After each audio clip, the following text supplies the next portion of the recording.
I was young officer, bubbling with Josh, and I said, okay, let's go and do some kind of counter-terrorism. So I was in some post, and what happened is that there was this incidence of um, one of our vehicles was coming on checking some road, and it was blown by an ID. It blasted. One of the boys, he got on the radio set and told me, "Sir, I've seen the terrorists running this side, and it was an ID which was blasted by some kind of radio signal. So they are here. The terrorists are here only." So I ordered immediately, like a young bubbling youngster, okay, send a quick reaction team. Let's see how we can catch those people. And there's one quick reaction team went. Now those terrorists were smart people. They had blown one of my vehicle, but 200, 300 meters other side, where they knew that the quick reaction team will come from that side, they put one more ID. That was a powerful one. That blasted the second vehicle. It broke me.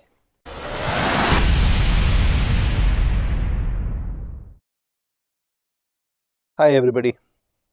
So today I'm going to talk about a wee bit about leadership and what I feel about leadership personally. So I always feel that leadership is all personal basis.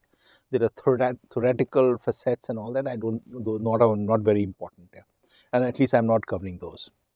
So how do I, as a leader, get the art of getting people together, disparate people, different ethnic background, different education levels, and bring them all together into one good and willingly do a task, even sacrifice their own lives.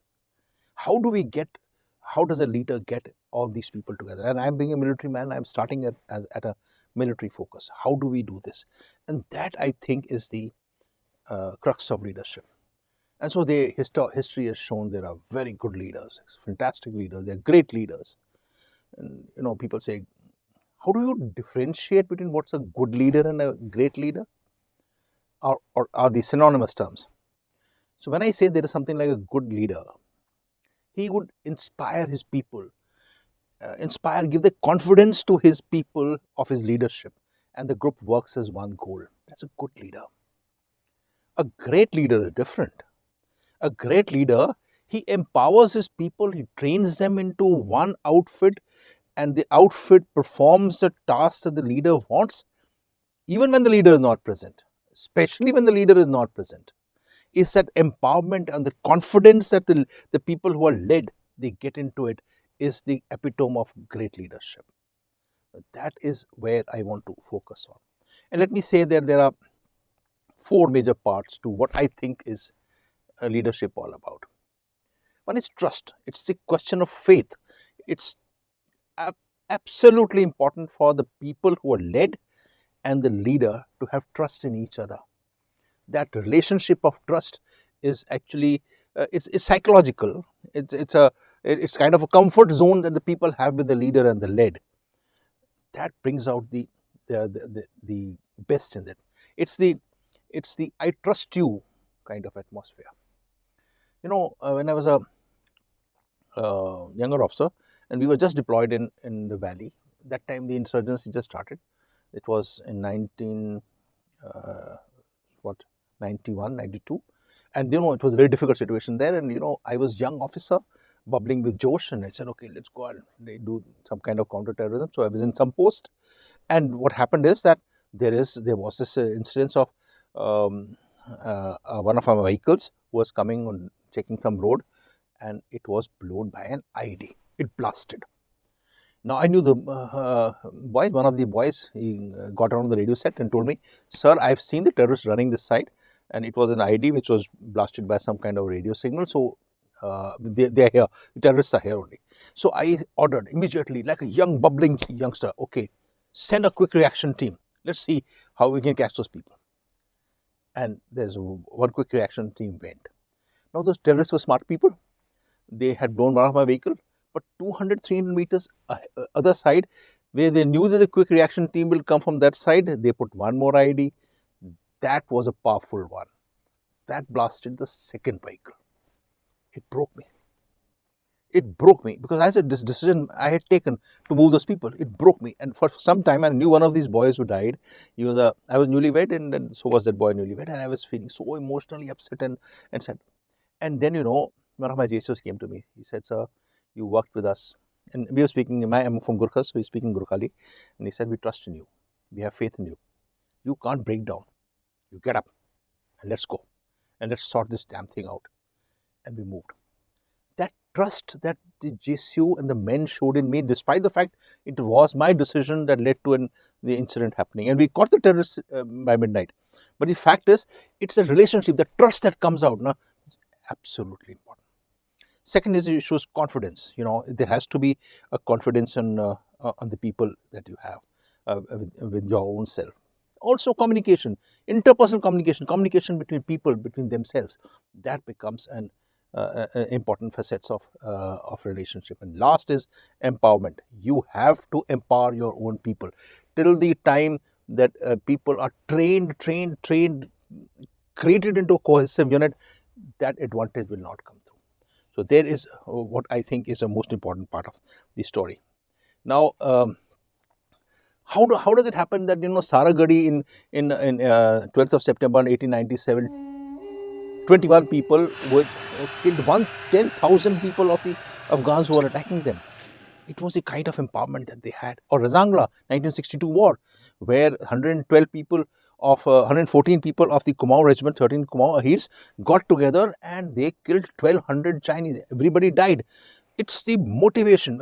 Even the company commander, Major Shaitan Singh, had died, people kept fighting it out. It's the kind of motivation that comes through in this. That's the kind of empowerment which is very much necessary across into this one. I also want to talk a bit about leadership and management. People say leadership and management are two separate issues, and I think it's a futile argument. I was a corps commander in Ladakh. Was I a leader or a manager?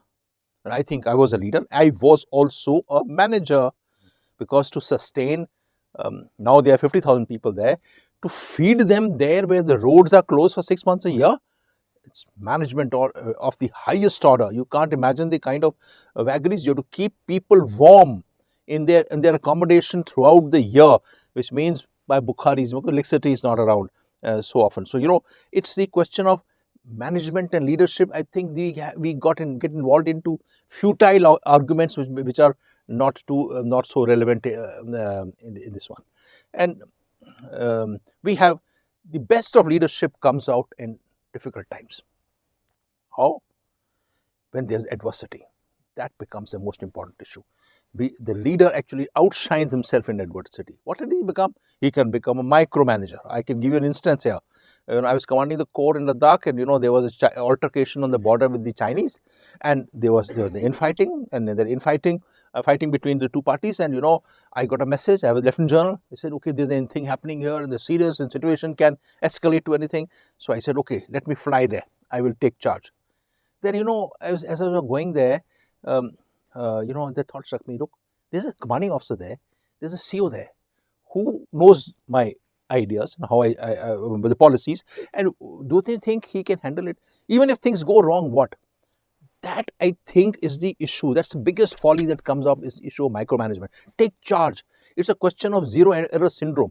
The worst part of a leadership is that you don't believe in taking risks, and that implies that there is zero error. You don't want to have a mistake happening here. So that's why you take micromanagement, and that's become the most difficult part. Second is the issue of this laptop and this iPhone syndrome. Every message is being passed across on cell phones, and it is so impersonal. I think this doesn't help out in adversity. It's the personal interaction. When there is pressure on, it's your relationship with that person who is leader or who is led is important. This laptop and this WhatsApp is actually a disadvantage in this matter, because you don't develop interpersonal relationship.